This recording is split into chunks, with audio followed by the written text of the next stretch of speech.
Can you please introduce yourself and tell us what you do? Do I look this way? Do I look at you? I'm Ronnie Roll, and I'm a love luminary.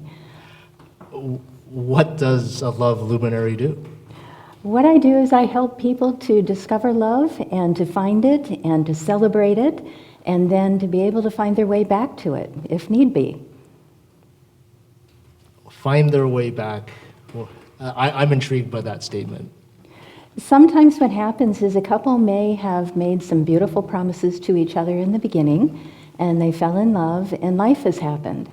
And at some point, maybe their lives have gone this way. And so now they're wondering, should we stay together? We don't know who each other is. We don't know why we're here. And maybe we've grown apart. So how do we get back to that? How do we get back to who we were when we first said that we loved each other? Sometimes there's been a lot of hurt and betrayal, and so I can help them to move through those kinds of moments and to have beautiful conversations that help them to heal and then to become even stronger. Well, from sharing all that, that leads me to our theme of unknown, facing the fear, because I detect when that couple is at that stage, they're looking at things not from a optimistic perspective. Well, when we get started, we all have this beautiful idea that once we say I do, it's like the sky is all of a sudden a beautiful sunset with bluebirds with ribbons flying around us, and it's going to be this beautiful, magical, happily ever after, right? And we will spend years and thousands of dollars on our careers to prepare for them. But the one relationship that's going to underscore our success, our health, our wealth, even the success of our children, we just expect to magically happen. But what if we took some time to actually prepare for the most important relationship of our life, the one that outlasts even that career? Then now we're in a much better position. We can face that unknown. We have skills, we have tools. We've deepened our conversations to a place now where we're prepared for a lot of what the unknowns could potentially be.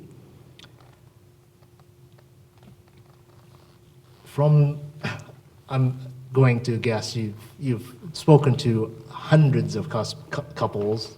There's the good, the bad, and the ugly. Is there, when people are stepping into that, the edge of the unknown, haven't crossed it yet, but they're there, are there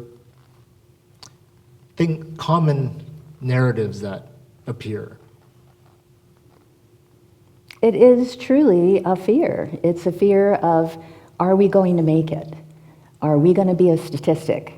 Do we have the examples that we can emulate? Because in today's world, divorce is just too prevalent. And so a lot of us are coming from scenarios where maybe we haven't learned how to move through conflict. We haven't learned how to prevent it in a relationship. We haven't learned the skill set on how to communicate well when our temperatures are high, when we're excited about something. And so building those skills in advance helps to deal with some of the unknown. But these kinds of skill sets also are going to transfer into every other relationship that they ever have. Our relationship with our parents, with our children, with coworkers. It transcends to all relationships. When you said we, I saw we, but at the same time, that person in the relationship was very much in an I space, like me, not we. Is that the divergence that happens over time for some, and then you're bringing them back together? So it's not me, it's we. What happens is when we get really scared, when the fear gets really big, when the issue is very hot between two people, then usually what happens is we go back into a corner. And it's like a boxing ring. We start to put the gloves on. We're ready to come out fighting. And so it is about survival. It is that Maslow's hierarchy of needs, survival at the base, right? And so we want to protect me.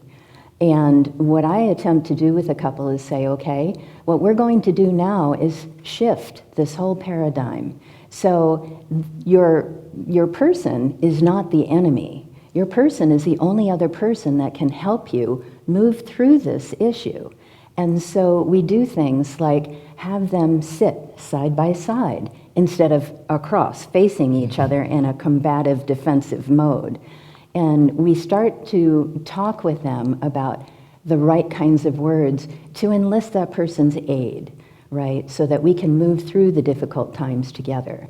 This is your buddy. This isn't the enemy. And so you get a very different feel of things. And if I'm involved in the conversation, I'm there to basically protect what I call the baby. And the baby is the relationship. Because so often what happens is nobody cares about the baby during those moments. Everybody's caring about protecting me. So what brings you to VoiceStory Live? Oh, that's a big question. Back in 1999, I received my calling to the ministry.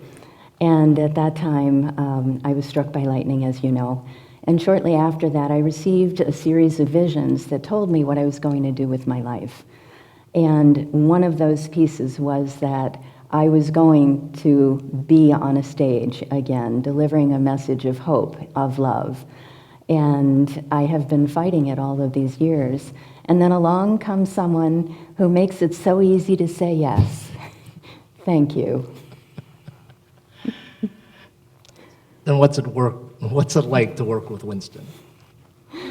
Well, you know, what I've loved working with you is that you challenge me to think deeply, to really take a look at things that maybe I haven't looked at before, in addition to you wanting to do the same. And so there's this giving back and forth that's beautiful, that ultimately enriches us both.